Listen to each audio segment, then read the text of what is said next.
Welcome to the Iowa Hunger Summit Awards presentation and executive session.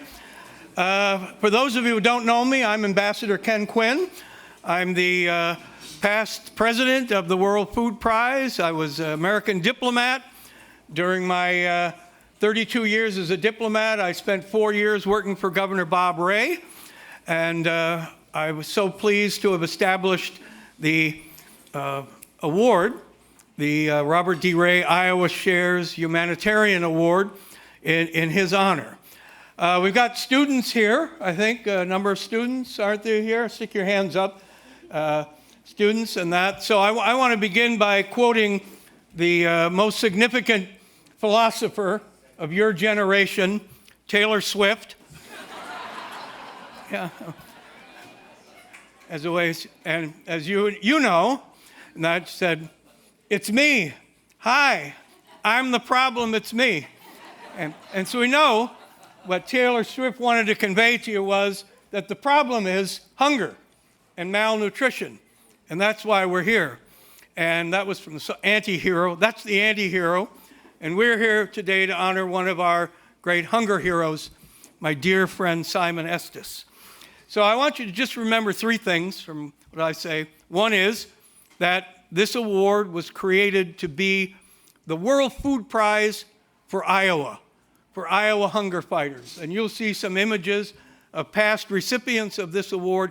And I am so grateful, Ambassador Branstad, to you, to Mashal Hussein and your staff for bringing this award back so we can continue to honor great Iowa hunger fighters in this. So please remember that.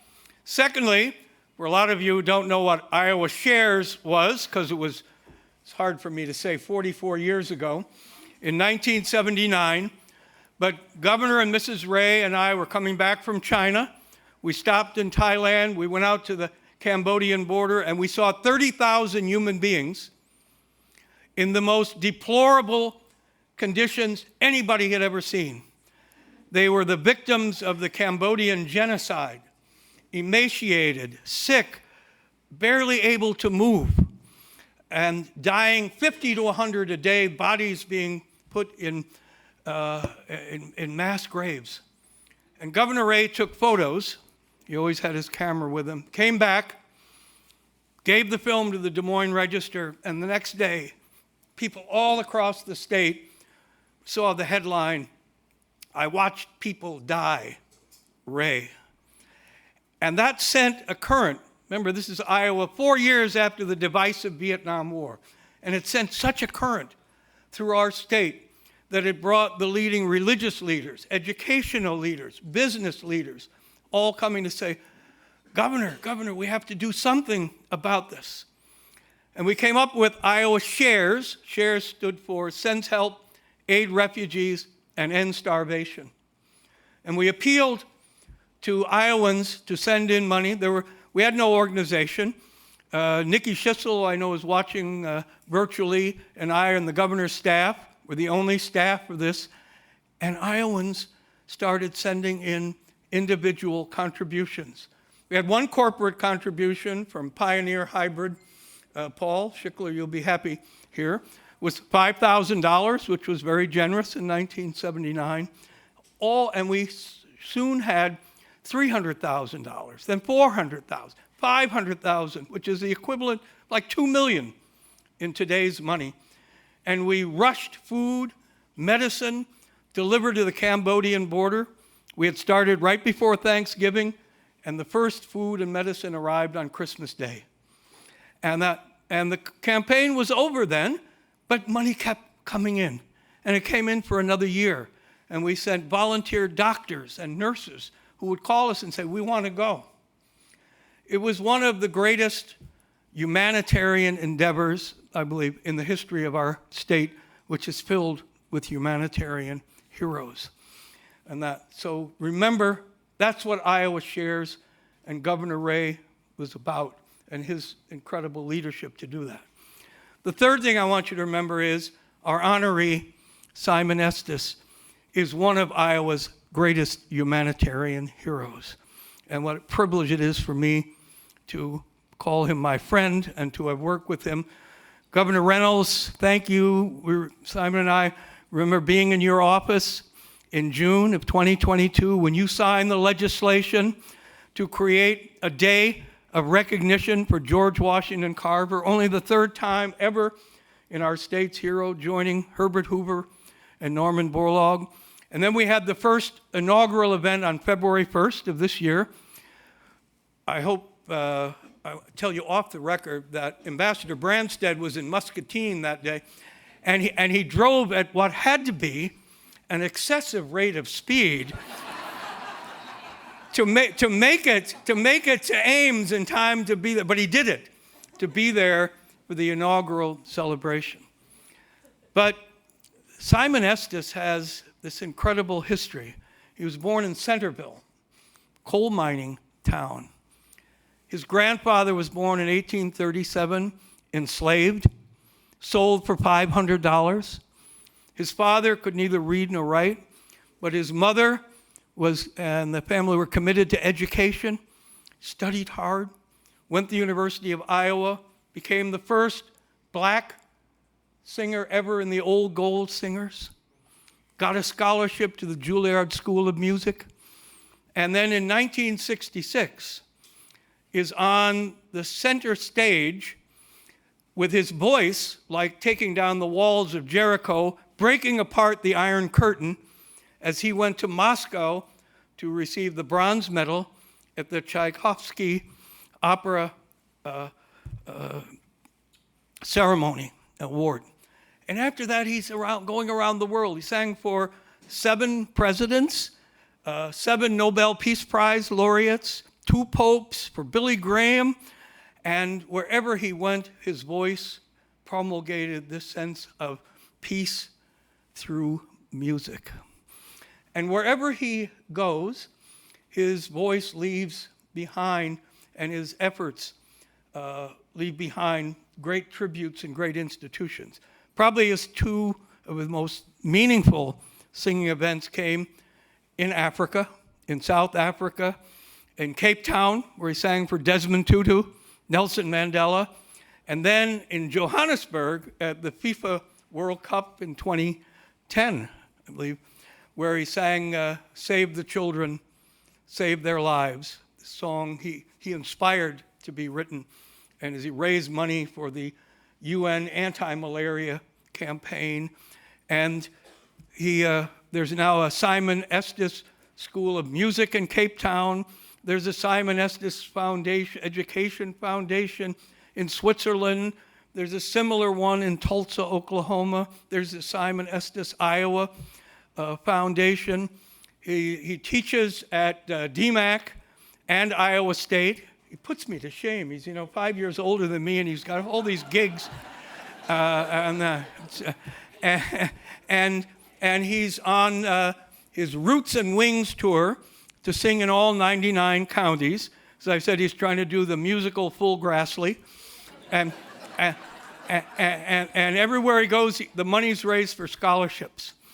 And he sang at the World Food Prize in 2011 for President John Kufuor from Ghana. And then in 2014, in the U.S. Capitol at Statuary Hall, remember as we unveiled the statue of Norman Borlaug, and he sang the Iowa Corn Song, and it was just the most incredible Iowa moment.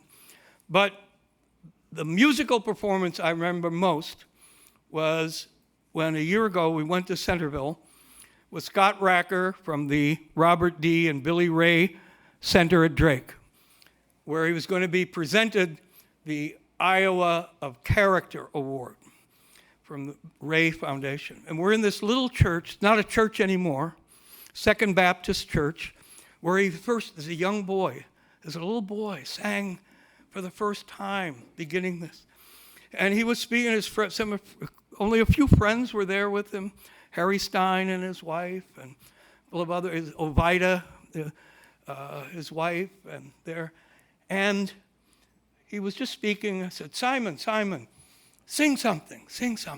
He's humble and self-effacing guy, but come on, Simon, do. And so here in this little church, with his powerful voice, he starts singing. And you could almost feel the walls shaking, that his voice was so strong in that. And as I sat there and listened and inspired, and I thought, here he is, his life now come full circle, back to where he started after this long operatic odyssey and all these great humanitarian endeavors. And so worthy of having received the Iowa Award presented to him. I think it was only the 16th? 13th person to have, from Governor Branstad presented it to him. But as I thought, receiving that Ray Award today, receiving the Ray Award, your legacy is intertwined with Governor Ray, Iowa Shares, Iowa's great humanitarian legacy. So please now join me in welcoming to the stage Governor Kim Reynolds, Ambassador Terry Branstad, the President of the World Food Prize, and the 2023 recipient of the Robert D. Ray Iowa Shares Humanitarian Award, Simon Estes.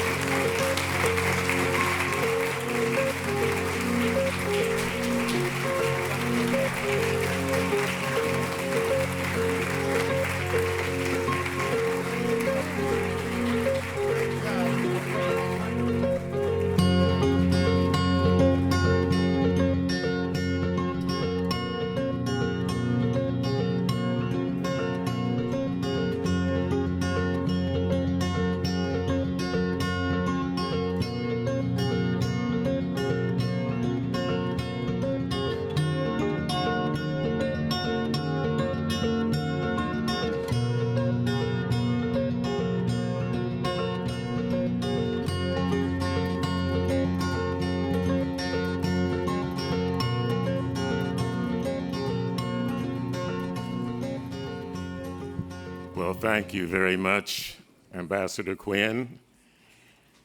I'm very touched and very honored to receive this award.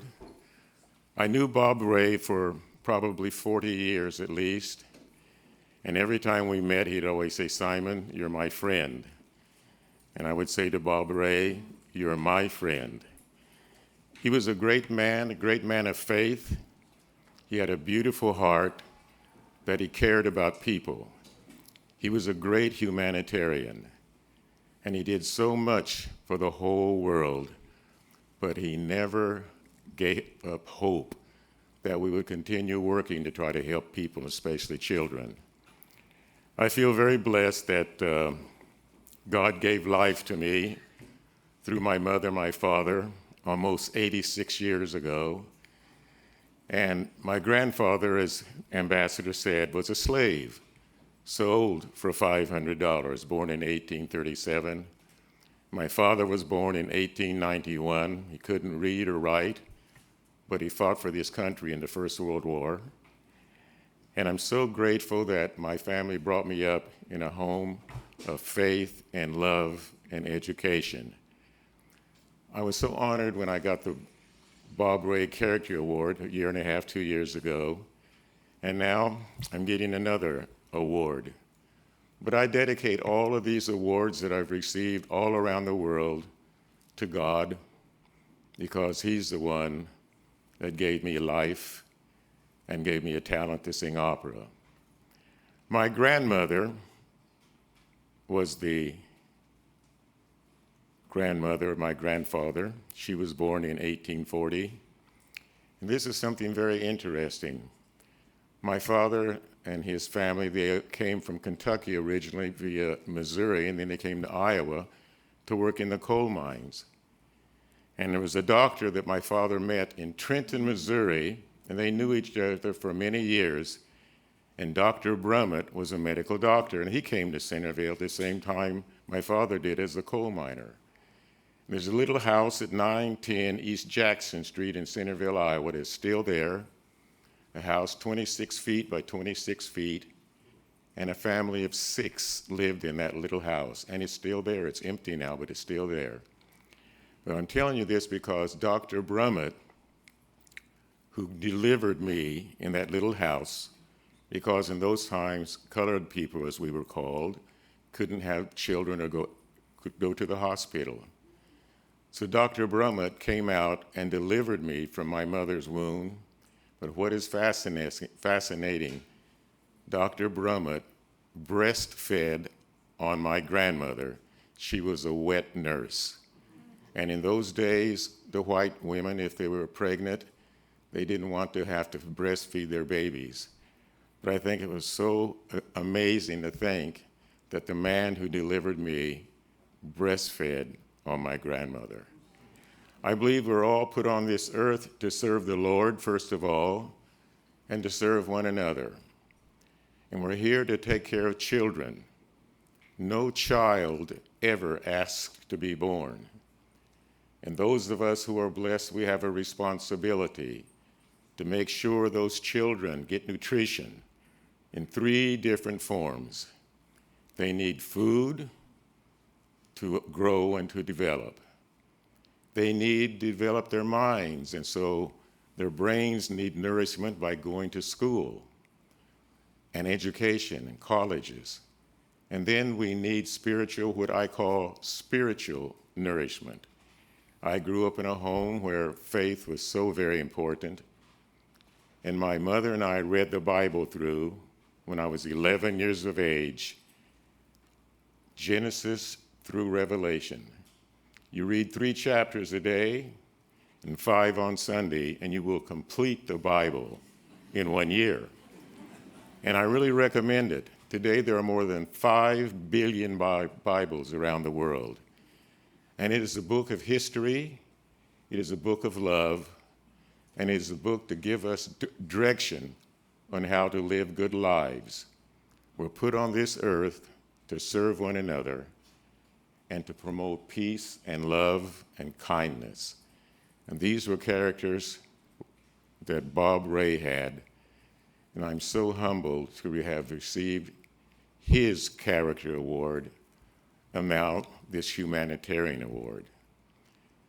Thousands of years ago, when God created a universe and all that is in it, and the earth and all that is in it and on it, and we all know after 6 days, after he finished doing all of his work, he decided to make a human being. And it says in the Bible that he formed a human being out of the dust of the earth. And this man's name was Adam. And Adam was the first professional named person, and he was a farmer. Adam was a farmer. He took care of the garden. But as time passed on, there were many other people. Now we have about 8 billion people on the earth. And I feel so blessed that I have literally sung on every continent except the Antarctic. But the penguins are there, and they're black and they're white, and they get along. So maybe we can learn something from one of God's creatures and get beyond color, because there's only one race, and it is the human race. And it's very important that we realize this today, because we live in difficult times right now. But I'm still a believer that love is stronger than hate, truth is stronger than lies, justice is stronger than injustice. And so we need to learn, it's still not too late, to have hope that the day will come when all of us human beings will realize we all are God's children. So I'm not going to take more time. I know people are probably getting hungry. But once again, I want to thank Governor Branstad for having given me the Iowa Award many years ago. Ambassador Quinn, thank you for nominating me for this. He's one of the greatest human beings also that I've ever met. And I've been very blessed to have sung for 7 of our presidents of the United States, both parties. And I hope the day will come when theology will be more important than ideology. Ideology comes from human beings. theology comes from God, and God is love, and he showed how much he loves all of us by he gave us his son. For when we make mistakes in life, we can be forgiven.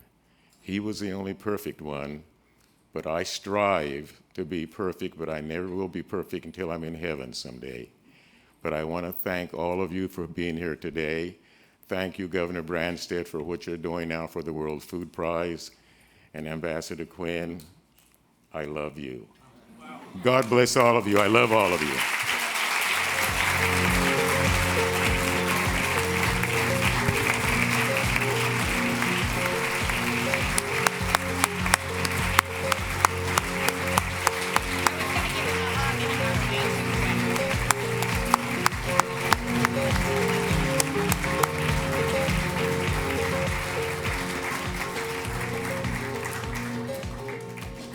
Simon, I said I was going to give you a hug and you got away too quick, so I reserved to get that hug here in a minute, okay? Okay. Oh.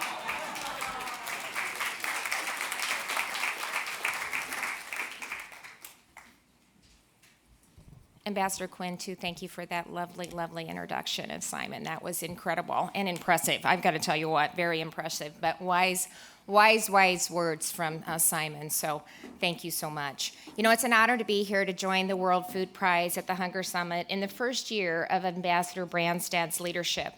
And as someone with plenty of firsthand experience of that leadership, I couldn't be more confident that this essential organization is in excellent hands. I also want to take a moment to congratulate Iowa's own Simon Estes on receiving the Robert Ray Iowa Shares Humanitarian Award. Simon's storied career and world-class talent, I think, speak for themselves. Just ask anyone who has had the chance and the honor and the privilege to hear him perform in person. Incredible, amazing. There really aren't words. But today, we recognize something equally impressive, and that is your commitment to devoting yourself to lifting up those in need, especially young people. And he does it, you do it with unsurpassed grace and class. You are the perfect global ambassador for Iowa and deeply, deeply deserving of this award. So once again, let's give him one more round of applause.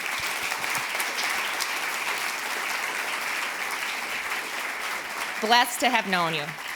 You know, a similar humanitarian impulse drives the many churches, the educational institutions, the nonprofit civic organizations, and businesses that gather here at the Hunger Summit every single year. Iowa plays such an important role in feeding the world. We account for 10% of America's food supply, and we rank second in agricultural exports. And because of that, we also feel a deep responsibility to not only feed the world, but to feed our own. I have a great statistic that I ran across that I think sometimes we, don't step back and recognize we are doing a lot of good work.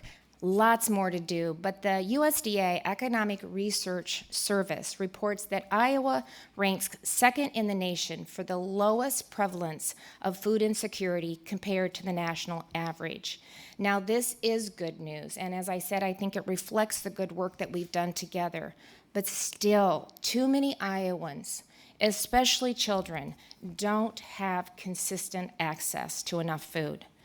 And, the COVID-19 pandemic shined a light on many long-standing but underappreciated issues. And let me tell you, this was no exception. Global economic shutdown, supply chain shortages, food donations were cut in half, and declines in processing all converged at once. Before the pandemic, and this is even staggering, 305,000 Iowans were food insecure. And in just 3 months, that number increased by more than 50%, with many Iowans seeking food assistance for the first time ever. And I will always be proud of Iowans' response during this difficult days, especially the networking and our food bank system. In March of 2020, in the midst of all of this, we established the Feeding Iowans Task Force, which included representatives from several of our state agencies, my office, IDOLS, and key charitable organizations to really leverage local, state, and federal resources to meet what was truly an unprecedented challenge. It's difficult to really convey, and I know you got to hear from Kelly and Mike this morning, but it is really difficult to convey the scale and variety of just innovative programs that they stood up, and we stood up with the help of this task force. Boy, they had to be innovative, they had to think creatively, and we had to act immediately. We worked with pork, beef, turkey, egg producers, as well as the Iowa State Meat Lab to process and donate over 1.7 million servings of protein, while harvesting and distributing over 25,000 pounds of fresh produce through the Iowa Gleaning Network. We partnered with Homeland Security, AmeriCorps, Iowa Food Banks, and community volunteers to purchase 1.3 million pounds of bulk foods, repackage it, and provide 1.1 million meals. The Iowa National Guard stepped in and they distributed 19,000 boxes of foods to pantries and mobile sites across the state. And the Healthiest State Initiative expanded the Double Up Food Bucks program to 100 new sites in 76 counties to help more than 75,000 Iowans buy fresh produce. In all, Iowa allocated over $415 million in pandemic relief funding, including $21 million for food pantries through the Feeding Iowans initiative. In the end, with all of these combined efforts, we weathered the storm and helped Iowans get the food that they needed. And today, I'm pleased to announce that the work continues. With the Food Insecurity Infrastructure Fund that we about a month ago, I think, we'll be distributing $5 million in ARPA funding. This is state funding that comes in, or federal funding that comes into the state, to several food banks and food distribution networks, including the Iowa Food Bank for their Ottumwa warehouse, the Northeast Iowa Food Bank in Waterloo, and this is breaking news, just so you know. So they don't know this. We're launching this announcement here. The River Bend Food Bank in Davenport and the Table to Table in Iowa City. So as a result, they will be able to update and modernize their facilities and serve Iowans for many years to come. So let's give them a round of applause to build on the great work that they're already doing day in and day out. So as everyone in this room knows, food insecurity, it doesn't exist in a vacuum. It stems from and reinforces a wide range of other challenges that require a realistic approach to interpret the cycle before Iowans become food insecure. Steady employment, we know, is a critical part of that solution, and it's why we're working every single day to connect education and training to those that need it so that they can take advantage of the many opportunities that exist in the state. It's one of the reasons that we reformed the unemployment system to a reemployment system that includes one-on-one career counseling from week 1, not week 6 or 7, right when they come in, to help work with these individuals, to get them the skills and help match them up with the jobs that exist in every single corner of this state. It's why, again, we utilized the ARPA federal dollars coming in, $500 million in child care since 2020, to provide over 25,000 new spots so that parents can get back into the workforce with childcare that they feel confident in. And it's still an unmet need that we continue to work on every single day. As you know, housing is equally important. Iowa was one of the first states to establish Emergency Rental Assistance Fund during the pandemic with CARES funding and was implemented at the federal level. Since then, working with Iowa Economic Development Authority and IFA, We've designated over $330 million of state funding and $100 million in ARPA funding over 5 years to truly look for ways that we can build out not only affordable housing, but affordable childcare as well. And we've made historic investments in broadband to foster economic prosperity in every single corner of the state, especially rural Iowa, where food insecurity is often most acute. And this is how we help them bring people to the areas to help them take advantage of technology and really continue to grow and prosper and expand. We've made significant progress with lots of work to do in mental health, including comprehensive adult mental health reform, the first ever children's mental health system, and reliable long-term funding so that we can continue to sustain it in the future. It's all of that is part of a comprehensive strategy to address the multifaceted challenges that we see. And yet, one-time investments measured in dollars still only begin to scratch the surface because they truly leave out the most important factor, and that is each and every one of you that are in this room today. Iowa's experience in the pandemic was a powerful reminder that our vast network of local volunteers, nonprofits, civic-minded businesses, that together this state, communities, Iowans are capable of incredible things. That the most impactful efforts come from the bottom up, and the best innovative ideas from men and women who are on the front lines of the fight against food insecurity in our communities. There's more work to do, and that's exactly what this summit is all about, to bring all of you thought leaders together to continue to look and think about how we can take that next step forward and continue to tackle incredible challenges that we still face. But fortunately, we stand on the shoulders of Iowans like Dr. Norman Borlaug, the father of the Green Revolution, whose own innovations saved over 1 billion people from starvation and malnutrition and changed the world forever. So thank you for all that you do to carry on his extraordinary legacy and continue to do the good work that he all challenged us to do. So with that, thank you for giving me the opportunity, and I do know lunch is coming, so Terry, you need to keep those, where is Terry? I don't know where he went. He needs to keep those questions really short, but I'd like to introduce Terry Rich, I invite him to join the ambassador and me for a discussion. I think that's what's next.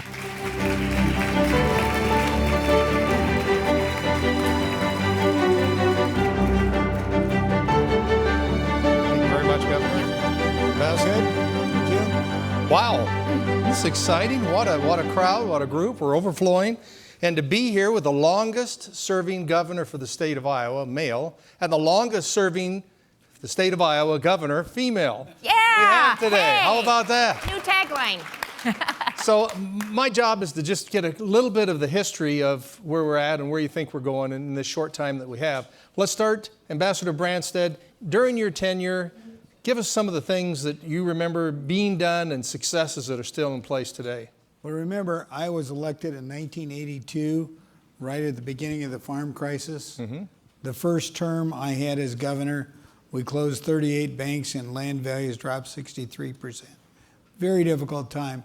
But we heard this morning, that's when a lot of farmers markets were started all over the state of Iowa, food banks, and all these different nonprofit organizations started to do things to help with food pantries and food banks and things like that.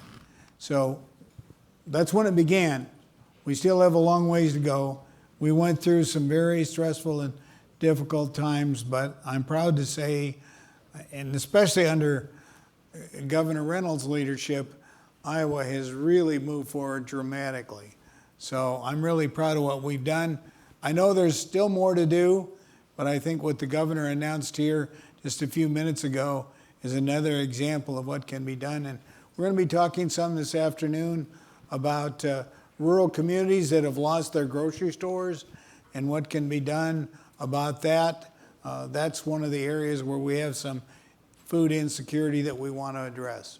You know, as a child, I didn't realize the food insecurity families had and that we had. But, you know, I had the family, back to Simon's point of the love from the family, that we were still a very happy family, even though we knew at some points it's probably a lot tougher than I realized.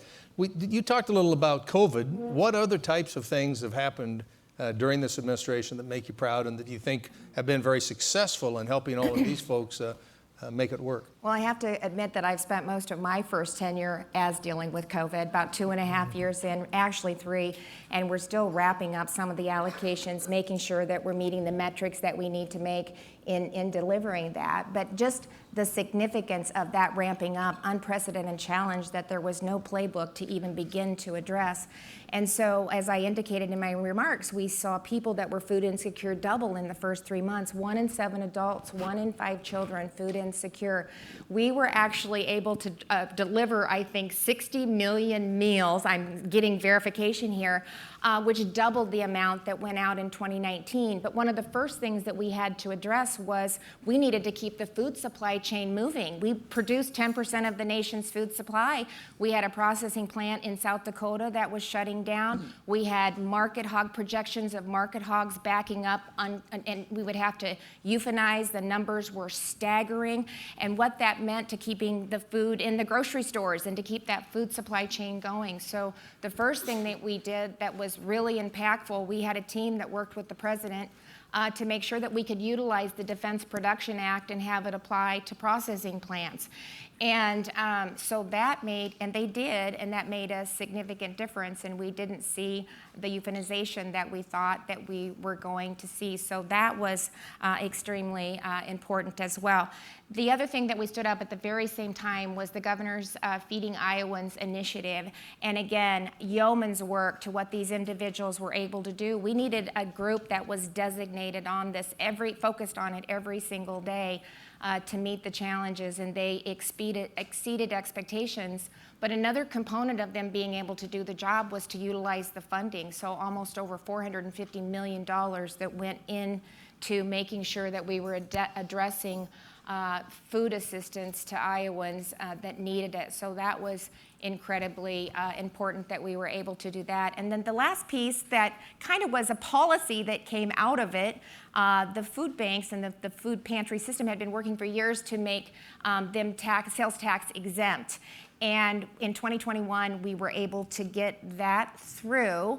And I think one of the figures that I was given from the impact of finally getting that done is it allowed them to deliver another 1 million meals to Iowans. So working with the legislature and just a small change like that really had another impact on being able to take that money and put it into delivering meals for Iowans. I just think the network too, I can talk about that a little bit later, but really that network that we convened. I mean, we never want to lose sight of that because that's really how we'll continue to break down barriers and silos and continue to deliver for Iowans. I've often heard, Rob, as you talk at DMAC, innovation happens during crisis. And oh boy. It seems like that's part of what happens there. So let's take a look at the future. Give us some ideas from this, how do we take it to the next step now that we've got a great group of supporters and people within this room ready to take the next step to help us end this hunger? Well, I kind of said it in my remarks. We need to be targeted and we need to look long-term and we need to look holistically. There's not one single answer. And so we need to make sure that Iowans have the training and the education to get the jobs that are available. We lead the country in registered apprenticeship programs. I love what we're doing with work-based learning. So not only do we have to help individuals getting them the one-on-one career coaching that they need, helping them get the skills and then matching them up, but we also need to start in high school. So we want to see work-based learning, registered apprenticeship programs in every single high school. Let them know the opportunities that exist in this state. Help them find what they have a passion for. If they're in a registered apprenticeship program, they can start earning some money. And a lot of these kids are doing that and working and helping a family meet the needs on a daily basis. So let's start sooner rather than later. iJag is an amazing program that works with children that have significant challenges. And again, it provides them the support system that they need, gets them involved in their communities, and really just helps shepherd them along to success. So that's something we can take a look at too. I don't know if Kelly talked about it, which, hey, I'm getting really good feedback, Kelly, on your presentation this morning. Every time I turn around and I said, yes, that's why we worked hard to keep her here for another 4 years. We didn't want to let her go. But just the platform, the Fatherhood Initiative, and just dealing with that network and making it simpler to use it. And alignment, I'll end with that, is another example of that. So we streamlined our operations at the executive branch so that people don't have to go through 10 different doors to try to get help. So Kelly has aligned programs and made it easier and tried to eliminate some of that chaos. And so now we've done it at the executive branch, but guess what? The systems are fractured. And so what was happening here is now happening in the state. And so we have to figure out how we did this and kind of figure out how we really streamline how we're delivering those services to Iowans, which I'm very excited about. And we're having a lot of conversations. It's going to require a lot of conversations and recommendations, but we're having those conversations, and it's exciting. So part of it you're saying is not only providing the food for people who are food insecure, but also finding their tools so that they can afford to be able to go out and buy the Child care, health. Right, Well, child care. I could have saved 10 minutes of talking if I would have just. That's very good. Governor, what's your thoughts?